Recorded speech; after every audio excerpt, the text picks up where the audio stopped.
कलाकार और इस कार्यक्रम में साउंड को सुयोजित और अच्छे से प्रोने वाले हमारे ऑपरेटर, उनके लिए भी मैं तहे दिल से शुक्रिया अदा करना चाहूंगा। और बड़ा देव से विनती है मेरी कि ऐसे ही आप दिन दुगनी और रात चौगनी बड़ा देव आपको बरकत दे और आप हमेशा उन्नति करें। इसके साथ में यहाँ पर उपस्थित दूर दूर से हमारे अतिथि लोग और यहाँ पर उपस्थित मेरी माताएं, बहनें, बड़े बुजुर्ग साथी, नन्हे मुन्ने बच्चे, मेरे युवा साथी और यहाँ पर उपस्थित मेरे साथी जनपद सदस्य भाई सुखचंद दुर्वे जी और उसके साथ में जगर सिंह कुशराम जी,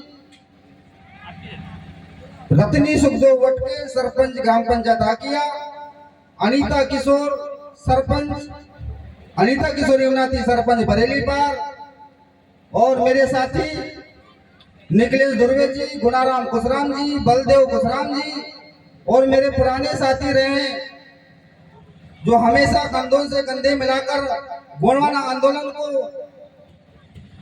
चलाने के लिए और आगे बढ़ाने के लिए सम्मानित ज्ञान साहब कुशराम जी, जो 25 वर्षों से इस गोंडवाना को टेंट लगाकर जन जागृति लाने के लिए हमेशा भरसक प्रयास करते हैं, ज्ञान साहब कुशराम जी और मेरे साथी सम्मानित बिंदीलाल कुशराम जी, जो पूर्व सरपंच रहे। यहाँ पर परिस्थिति ऐसी रही कि आज वो हमारे पंचायत को छोड़कर दूसरे पांडुना जिला में भले ही चले गए, लेकिन दिल का रिश्ता अभी भी है। और मेरे साथी जो इस दुनिया में नहीं है लेकिन हमारे हमेशा साथी रहे, स्वर्गीय निर्मल सा कुशराम जी, जो हमेशा हर मामले में आगे रहते थे और हम हमेशा मेरे साथ देते थे। आज बड़ी कमी भी महसूस होती है, लेकिन ये तो जीवन का सार है, एक दिन आते हैं तो जाना पड़ेगा।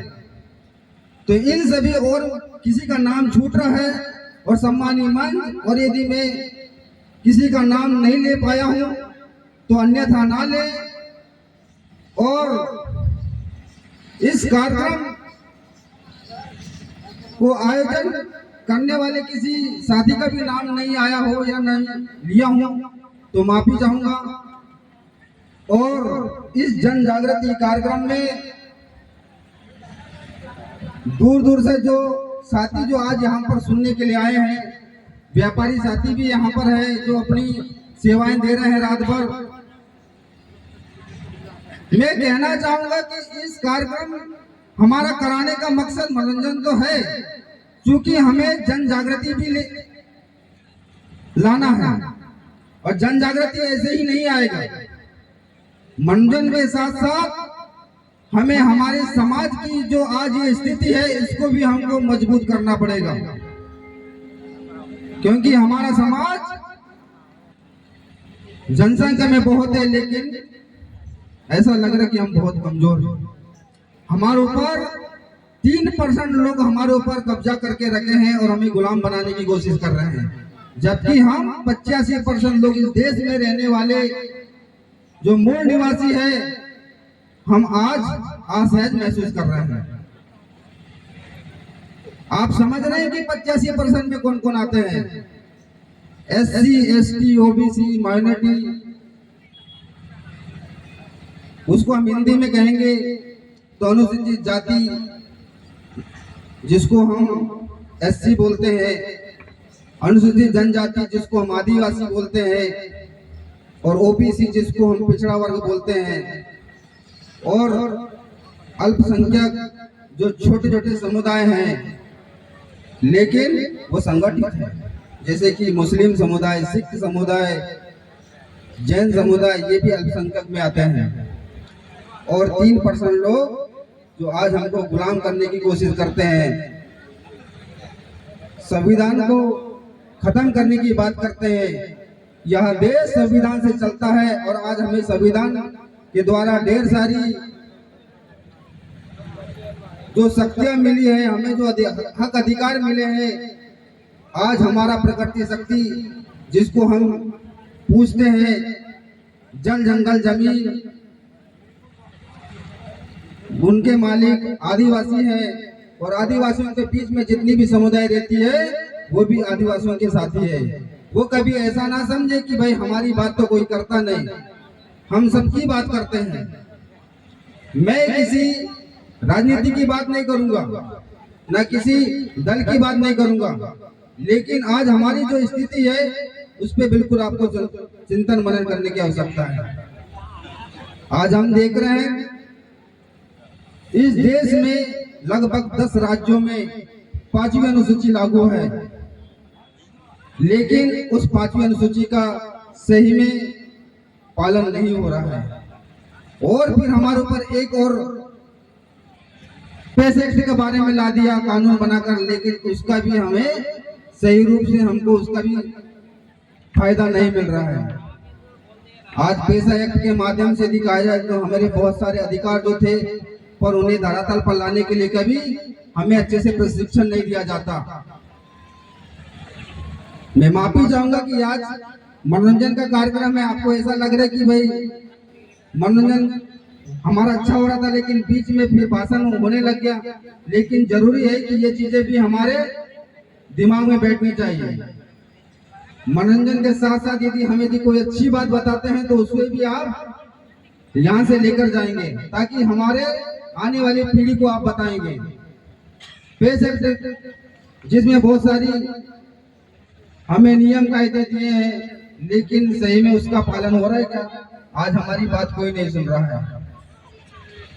आज आप देख लो, देश की राष्ट्रपति आदिवासी और अभी मणिपुर में की राज्यपाल जो थी हमारे छिंदवाड़ा जिले की थी वो भी आदिवासी थी। लेकिन आपको मैं बताना चाहूंगा कि आज मणिपुर में हमारे आदिवासियों के साथ कैसी अन्याय और अत्याचार हो रहे हैं, जबकि हमारा राज्यपाल वहां पर आदिवासी होने के बाद कभी उनकी बात नहीं करी। चाहती तो मणिपुर में इमरजेंसी लागू करके और हमारे जो आदिवासी महिलाओं के साथ जो ज्यादती हो रही है उनको रोक सकती थी, लेकिन ऐसा नहीं हो रहा साथियों। आज वहां पर हो रहा है, कल हमारी भी बारी है। इसलिए हमें हमारे हक अधिकारों के बारे में सोचना पड़ेगा। जिस दिन हमारे हक अधिकार सुरक्षित होंगे हम सुरक्षित होंगे, नहीं तो फिर से हम इस भारत देश में फिर से गुलाम होने की स्थिति में आ गए हैं। इस बात को हमको समझना पड़ेगा। मैं अभी जिक्र कर रहा था हमारे बिनतीलाल कुशराम जी की, क्योंकि वो इस आकिया पंचायत से आज दूसरे जिले पांडुरनाथ क्यों गए। आप लोगों को सभी को मालूम होगा इस आकिया में बहुत बड़ा एक डैम बना जिससे हमारे कम से कम 10-20 मकाने विस्थापित होना पड़ा। कल में और कहीं डैम बनेगा फिर हमको विस्थापित किया जाएगा।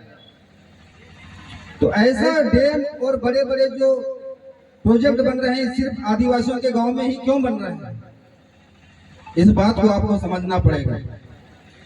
क्योंकि उन देश के कुछ चंद लोगों की नजर हमारे आदिवासियों के जल जंगल और जमीन के ऊपर है।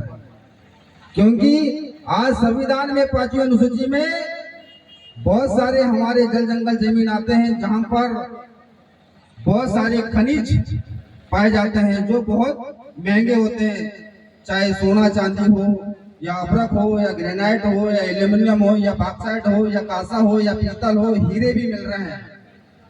तो आज इस देश के जो बड़े बड़े जो लोग हैं, जो बड़े बड़े राजनीतिक दलों को चलाते हैं, राजनीतिक दलों को चंदा देते हैं और बाद में भी राजनीतिक दल उन्हें इन आदिवासी क्षेत्रों में ठेका दी जाती है। ये आदिवासियों के जल जंगल जमीन है, इनको खदेड़ो और यहाँ से सारा माल लेकर आप बड़े बड़े पूंजीपति बन जाओ। इसलिए हमें इस बात को समझना पड़ेगा।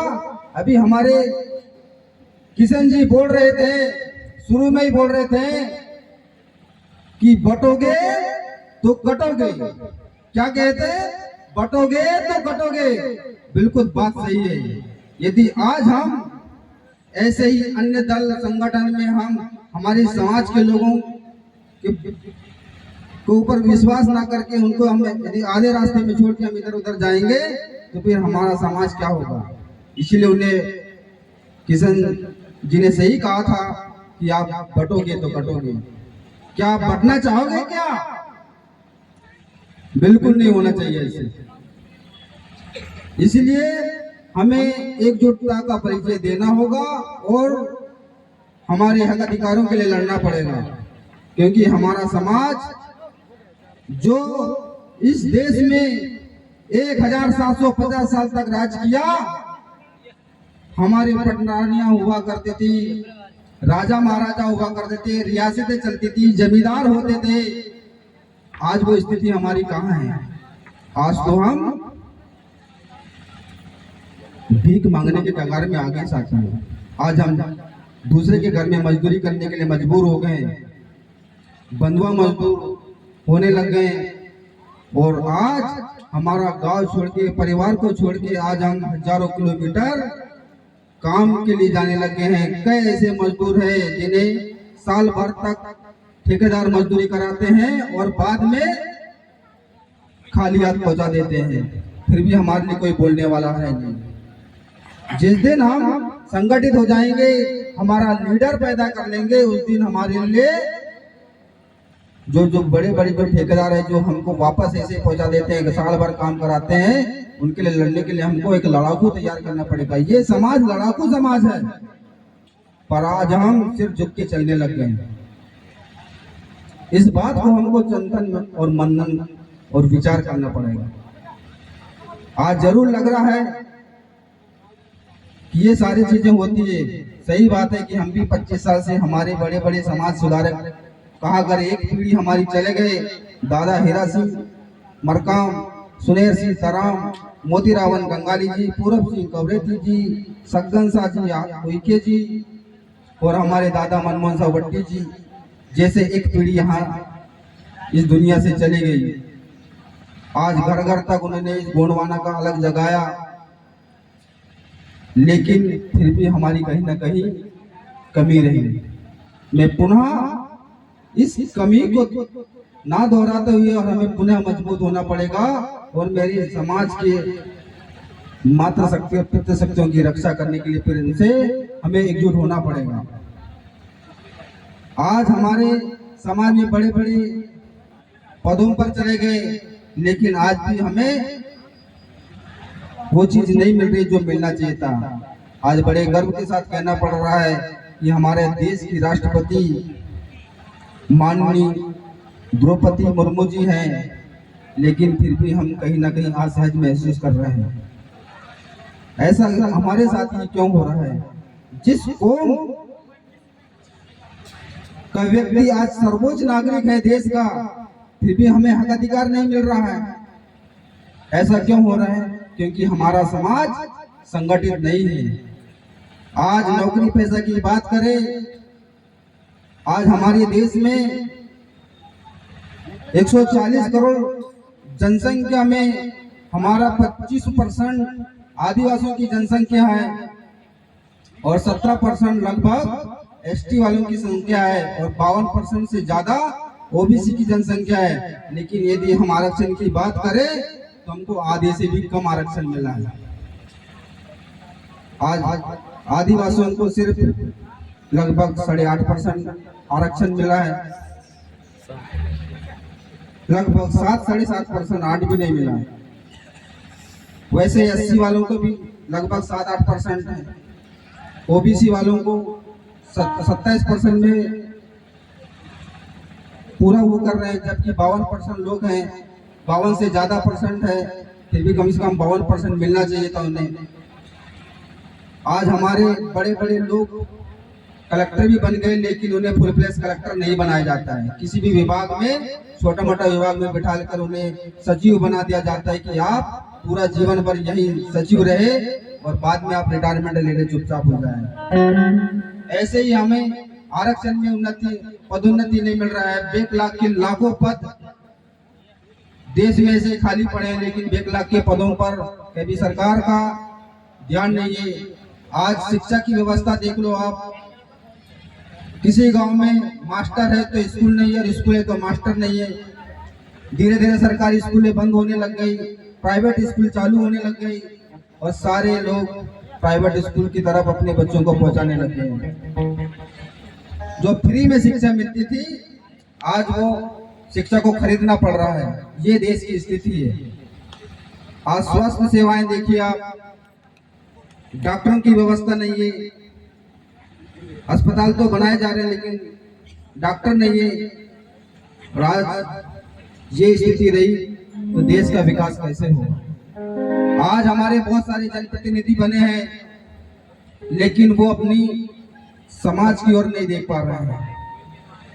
वो अपने अपने दलों में ही सिमट कर रह गए हैं। वो जितना कहा जाता है उतनी ही बात रखते हैं, जबकि हमारे राजनीतिक दलों में हमारे जो लोग गए हैं, आज देश में 47 सांसद और कम से कम 450 विधायक हैं, हमारे समाज के आदिवासी समाज से गए हैं, लेकिन कभी विधानसभा लोकसभा में हमारे समाज की बात नहीं करते हैं।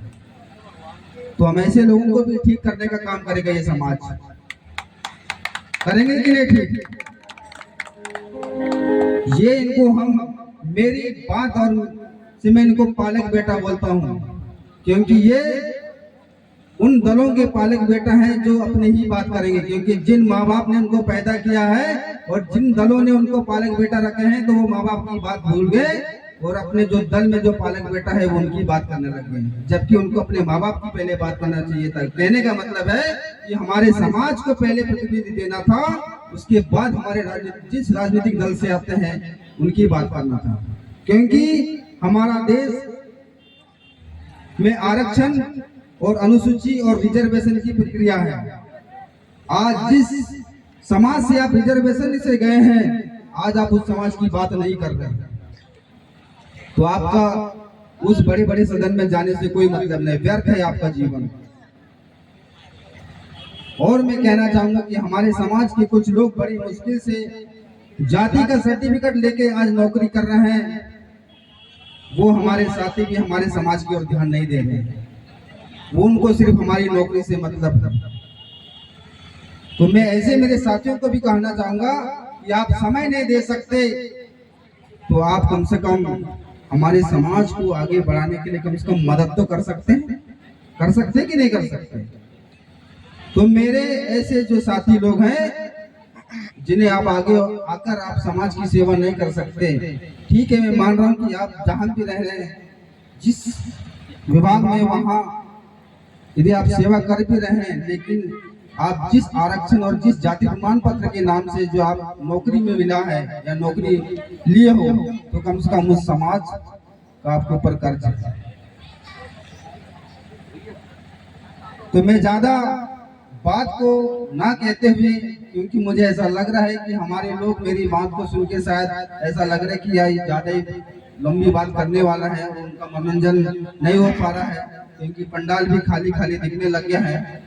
तो मैं चाहूंगा कि हमारे जो कलाकार साथी हैं वो पुनः आपका मनोरंजन करेंगे, लेकिन इस बात को आप जरूर ध्यान रखिए, मेरी बात को आप घर तक लेके जाएंगे।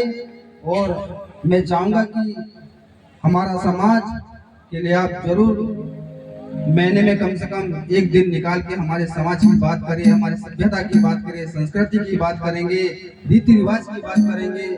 शादी विवाह में जो हमारे रीति रिवाज होते हैं, जो पुराने जमाने में होते थे, आज हम उसको बदल दिए, आज डीजे में आ गए। जो हमारी जो पुरानी जो परंपरा थी उनको हम भूलने लग गए हैं। आज हम बर्थडे मनाने लग गए हैं, जबकि हमारा जो संस्कार था वो बर्थडे संस्कार नहीं है, ये ईसाइयों का संस्कार है। तो इस बात को भी हमारे नौजवान साथी जो पुरानी परंपरा को जीवित रखने के लिए फिर से इस आंदोलन में आगे आना चाहिए। और इस बात को कहते हुए और एक विशेष बात कहना चाहूंगा कि आज हमारे जो नवयुवक साथी जो हैं, जो लगभग 16 से लेके 25 और 30 साल के बीच के जो साथी हैं, आज वो नशा की ओर बहुत ज्यादा अग्रसर हो गए हैं। आज हमारे साथी नशा नाश की जड़ है, तो आप इस नशा से बचिए, क्योंकि ये जो उम्र जो होता है ये कुछ करने और गुजरने की उम्र होती है। और आप इस उम्र में यदि नशा करके आप यदि खत्म हो जाओगे तो इस दुनिया में आने का कोई मतलब नहीं होता। इसलिए आप इस उम्र को बचा के रखिए, ताकि हमारे समाज की सेवा करने में जहाँ जरूरत पड़ेगी लड़ने की, तो आप कम से कम अपना इस बलिदान देने में आप पीछे नहीं हटेंगे। यदि आप ऐसे ही नशा करके रहेंगे तो आप 1 क्या 10 के 1 से भी नहीं लड़ पाओगे। तो मैं ज्यादा ना कहते हुए मेरी बात को यही विराम देता हूं और मैं सभी सगा समाज से कहना चाहूंगा कि थोड़ा जोरदार नारे के साथ अपना नील बगाएंगे और पुनः आप इस कार्यक्रम का आनंद लेंगे।